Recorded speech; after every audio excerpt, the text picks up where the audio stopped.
He had been her first lover, an issue she had refused to talk about after he had realized that surprising fact. Link averted his gaze from her to the man by her side. Was he her husband, lover, friend, or associate?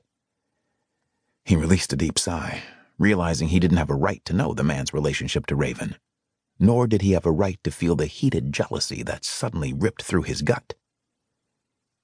His gaze returned to her. He liked the way she wore her hair now, chin length and cut into a trendy and sassy style. The last time he had seen her, she'd been sporting braids, a head full of them. They had met on the beach during a week when college students were known to have a wild and rip-roaring good time. They had both decided that after years of enduring countless nights of burning the midnight oil studying for exams, and with graduation only a few months away, they deserved to have fun and experience a week of momentary madness. And they had. At the end of that week, they had had no excuses or regrets for what they'd shared.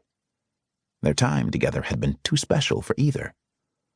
Nor had they made any promises to keep in touch. They had both walked away accepting that week for exactly what it was, a spring break fling. But that hadn't stopped him from thinking about her often since then, or realizing that any woman he had been intimate with since Raven had failed miserably in comparison. Nor had it stopped him from traveling to Tallahassee, Florida, the weekend after his graduation to look her up, only to discover she had left town already. Link sighed as his gaze continued to take in all of her. She was more beautiful than he remembered, and there was a certain degree of sophistication about her. It was probably the outfit she was wearing, he decided. The light blue dress flattered her body, as the silky material clung to her curves and showed off her gorgeous long legs. Her attire during their week together in Daytona Beach had ranged from skimpy tops and shorts and alluring bikini swimwear to nothing at all. He had preferred her in nothing at all, and had seen her body completely nude most of the time. During those times, there had not been anything sophisticated about her. She became a sensuous and passionate diva whenever their bodies mated. "Drink too strong?"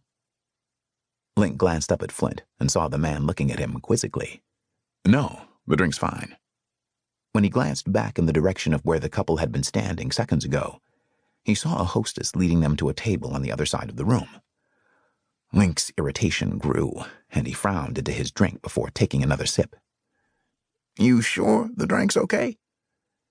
Link lifted his head and noticed the look of concentration on Flint's face.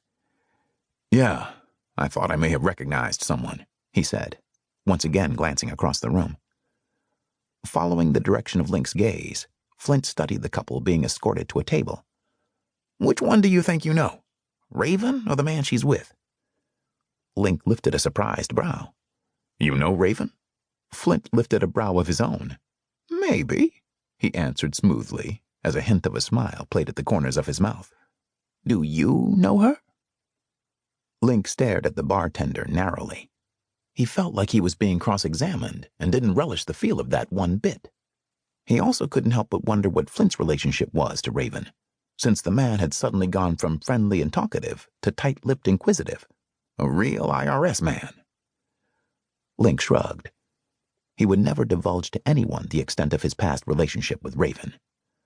What they had shared that week in Daytona was private and personal. "I met Raven while in Florida one year during college spring break," he finally said, hoping that bit of information would appease Flint's curiosity, because that was all the information he was giving out. "How do you know her?" Flint went about dusting off the counter, and for a minute Link thought he would not respond to his question. Finally, Flint answered, "Raven is a friend of the Hardcastle twins." Link nodded. After a few silent moments, he asked, "What about the man she's with?" "I don't recall ever seeing him in here before." "I wonder if they're an item," Link said, glancing up at Flint, wondering if the man knew more than he was actually saying.